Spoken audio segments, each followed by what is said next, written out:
Hello friends, आपणा सर्वांचं स्वागत आहे आपल्या न्यू यूट्यूब चॅनल ऐतिहासिक भारत यामध्ये. आज आपण जाणून घेणार आहोत वास्को द गामा यांनी भारताचा शोध लावला. पण हे खरं आहे का? चला तर मग एक सफर करून येऊया ऐतिहासिक भारतामध्ये.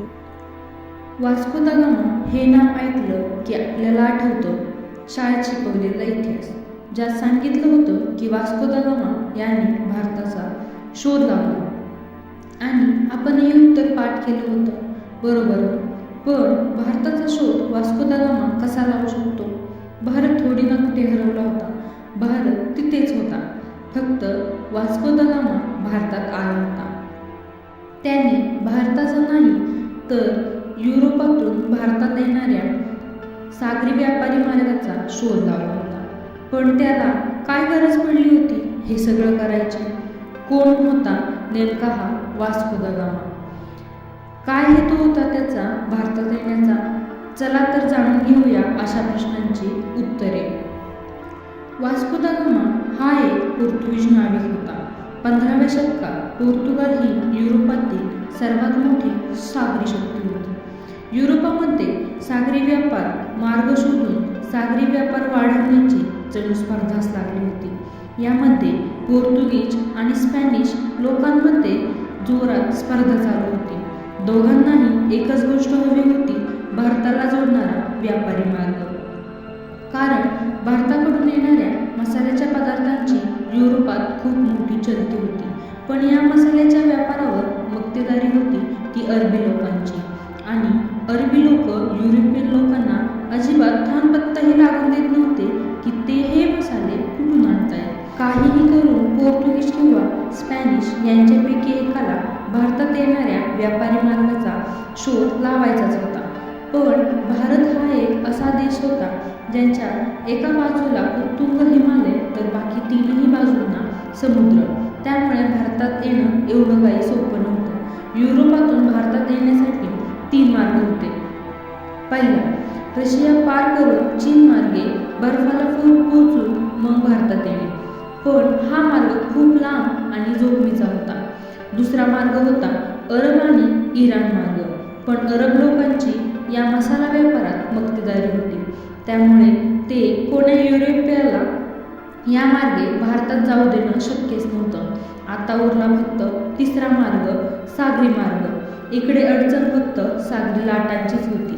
युरोपियन लोकांना फक्त पूर्वेकडील देशातून मसाले येतात एवढंच माहीत होतं, पण ना त्यांचं नाव माहीत होतं ना तेथील लोक. पण या देशात जायचं तर आहे. मग सुरुवात झाली युरोपियन देशांमध्ये स्पर्धा. कारण जो इथे आधी पोहोचेल त्याची या व्यापारात मक्तेदारी सिद्ध होणार होती. स्पेनने यात लवकर सुरुवात केली. त्यांनी इटलीचा रहिवासी असणाऱ्या ख्रिस्तोफर कोलंबसला या मोहिमेवर पाठवले.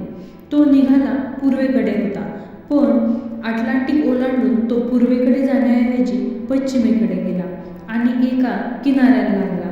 ज्या देशात तो पोहोचलेला तो भारत समजून पुन्हा युरोपात गेला.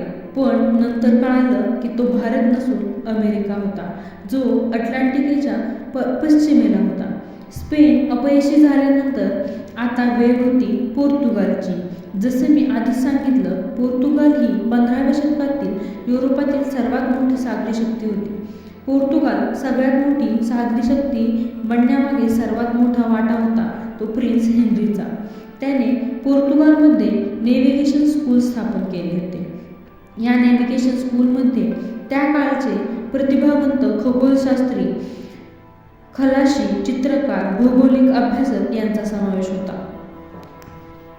प्रिन्स हेन्रीला भारतात जाणारा सागरी मार्ग शोधायचा होता, जेणेकरून त्याचा मसाल्याच्या व्यापारात पोर्तुगालला फायदा करता आला असता. हेन्रीचे वडील जॉन यांनी आधीच सागरी मार्ग शोधून काढण्यासाठी खूप वर्ष कष्ट घेतले होते. आपल्या वडिलांचे स्वप्न पूर्ण करण्याच्या हेतूने हेन्रीने 40 वर्षे अनेक सागरी मोहिमा पार करून पश्चिम आफ्रिकेपर्यंत मजल मारून तेथील सोन्याचा आणि गुलामांचा पुरेपूर फायदा करून घेतला. पण पूर्वेकडील देशांकडे जाण्याचं हेन्रीचं स्वप्न अपूर्णच राहिलं होतं. दक्षिण आफ्रिकेत पोहोचण्यासाठी त्यांना 1487 पर्यंत वाट पाहावी लागली. 1487 मध्ये बाल्टिमोर डियाज यांनी आफ्रिकेचे दक्षिण टोक केप ऑफ गुड होपपर्यंत मजल मारली होती. तिथे सर्वप्रथम त्याच्या निदर्शनास आले होते की अटलांटिक महासागर हा अजून दुसऱ्या एका महासागरास मिळत होता. तो महासागर हिंद महासागर. डियाजच्या या मोहिमेत एक गोष्ट पोर्तुगीजांना कळाली होती, ती म्हणजे भारतात म्हणजे मसाल्याच्या देशात पोहोचण्यासाठी त्यांना फक्त अटलांटिक नाही तर हिंद महासागर सुद्धा ओलांडावा लागणार आहे. डियाजच्या मोहिमेनंतर नेमका हा मसाल्याचा देश कुठे आहे हे जाणून घेण्यासाठी किंग जॉन याने पेड्रो दे कॅव्हिल या पोर्तुगीज पण उत्तम अरेबिक बोलणाऱ्या शोधक प्रवाशाला या मोहिमेवर पाठवले. हा अरेबिक देशांमधून भारताची माहिती गोळा करत फिरत होता. या 3 वर्षात त्याने पूर्व आफ्रिकेत असणाऱ्या मुस्लिम बहुल बंदर आणि भारताबद्दल अतिशय महत्त्वपूर्ण माहिती गोळा केली. पण हे सगळं होत असताना इकडे 1493 मध्ये कोलंबस अमेरिकेला भारत समजून पुन्हा युरोपात आला होता. कोलंबस म्हणजेच स्पेनच्या या आततायीपणामुळे पोर्तुगाल आणि स्पेनमधील स्पर्धा आता शिगेला पोहोचली होती. स्पर्धा एवढी तीव्र झाली होती की शेवटी ख्रिस्ती धर्मगुरू पोप यांना मध्यस्थी करावी लागली. 1494 मध्ये दीर्घ वाटाघाटीनंतर टोर्डेसिल्सचा तह झाला. या करारामध्ये उत्तर-दक्षिण एक काल्पनिक रेखा आखली गेली, ज्याने अटलांटिक 2 भागात विभागला गेला. रेखेच्या पश्चिमेचा प्रदेश स्पेनला तर पूर्वेचा प्रदेश पोर्तुगालला देण्यात आला. राजा जॉनला तर हेच हवं होतं. पूर्वेचं नियंत्रण मिळाल्याने आफ्रिकेच्या पश्चिमेकडील किनाऱ्याकडे आणि भारताकडे जाणारे मार्ग आता पोर्तुगालला मोकळे झाले होते.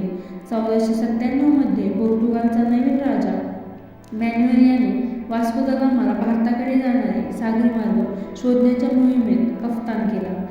4 जहाजं घेऊन गामा 8 जुलै 1997 रोजी या मोहिमेवर निघाला. या मोहिमेत वास्को द गामाला मदत करण्यासाठी स्वतः डियाज सुद्धा येणार होता. डियाज केप वर्दे पर्यंत या मोहिमेत होता. इथून पुढे जाण्यासाठी त्याने गामाला नेहमीच्या मार्गापेक्षा वेगळ्याच मार्गाने जाण्यास सांगितले. डियाजने सांगितलेल्या मार्गाने पुढे जात असताना ब्राझीलपासून 1000 किलोमीटर असताना त्यांना दक्षिण-पश्चिम वाहणाऱ्या वाऱ्याने पछाडलं आणि त्यांना दक्षिण आफ्रिकेकडे लोटले. 13 आठवड्यांच्या अथक सागरी प्रवासानंतर 75 किलोमीटर पार केल्यानंतर शेवटी त्यांना कोरडी जमीन दिसली. केप ऑफ गुड होपच्या दक्षिणेकडील 200 किलोमीटर असणाऱ्या सेंट हेलेना बंदरावर 7 नोव्हेंबर 1497 रोजी गामा पोहोचला. 2 दिवसांनी केप ऑफ गुड होपला वळसा घालून तो मोसेलच्या उपसागरात थांबला. 4 जहाजांपैकी ज्या जहाजात सगळी रसद ठेवली होती नेमका त्याच जहाजाने काम दाखवलं. मग त्यावरची सगळी रसद 3 जहाजांवर विभागून भरण्यात आली. तीव्र आणि उसळणाऱ्या लाटांमधून मार्ग काढत काढत गामाने 2600 किलोमीटरचा अंतर पार केले. 2 मार्च 1498 रोजी पहिल्यांदाच गामा मुस्लिम बहुल असलेल्या एका बंदरावर पोहोचला होता. त्या बंदराचं नाव होतं मोझांबिक. पूर्व आफ्रिका हा बहुतांश मुस्लिम प्रदेश होता, त्यामुळेच त्यांना भारताशी व्यापार करणं सोपं जात होतं. कोणीतरी युरोपियन शोधप्रवाशांचं टोळकं आपल्या बंदरावर आलं ही गोष्ट काही मुस्लिम व्यापाऱ्यांना पटणारी नव्हती. त्यांच्या राजाला काही भेटवस्तू देऊन खुश करावं म्हणून त्यांनी त्याला खूप साऱ्या वस्तू दिल्या, पण राजाला काही त्यांचं इथे येणं पटत नव्हतं. पोर्तुगीजांनी आणलेले मोती, माणके, सोनं आणि हस्ततंत्रसुद्धा मोझांबिकच्या राजाला खुश नाही करू शकले. इथे अजून थांबलो तर काहीतरी अघटित होईल म्हणून गामाने तिथून होता होईल एवढा लवकर काढता पाय घेतला आणि पुढचं बंदर मुसांबा कडे निघाला. मुसांबाला पोहोचल्यावर पण त्यांना आधीसारखीच वागणूक मिळाली. फक्त एवढंच समाधानकारक गोष्ट घडली ती म्हणजे मलिंदी बंदराचा जो नेता होता त्याने गामावर दया दाखवली आणि त्यांना रसद भरण्यास सूट दिली. याच कालावधीत गामाने प्रख्यात अरब खलाशी अहमद इब्न मजीदला आपल्या समूहात दाखल करून घेतले. आता इथून पुढचा मसाल्याच्या देशाकडे जाणारा मार्ग मजीद दाखवणार होता. आता सुरू झाला होता मोहिमेचा शेवटचा टप्पा. भारतात पोहोचण्यासाठी आता फक्त अरेबिक सागर पार करायचा होता. अथक परिश्रम केलेल्या गामावर आता वायुदेवही प्रसन्न होता. फक्त 27 दिवसांतच गामा आणि त्याचा समूह भारतभूमीवर पोहोचणार होता. 20 मे 1498ला म्हणजेच पोर्तुगाल सोडल्यानंतर जवळजवळ वर्षभराने गामा भारताच्या पश्चिम भागातील कलिकत बंदरावर पोहोचला. सोन्याची खाण सापडूनही जेवढा आनंद झाला नव्हता तेवढा आनंद गामाला मसाल्याचे ढीग पाहून झाला होता. आता या आशियाई आणि भारतीय व्यापारावर पोर्तुगीजांना वर्चस्व गाजवता येणार होते. 3 महिने भारतात फिरल्यानंतर 18 सप्टेंबर 1498ला गामाने परतीचा प्रवास सुरू केला. गामाच्या याच यशस्वी मोहिमेत भारताचा सगळा इतिहास बदलणारा होता. भारताकडे जाणारे व्यापारी मार्ग सापडल्याने युरोपियन व्यापाऱ्यांना आता भारतीय व्यापार खुला झाला होता.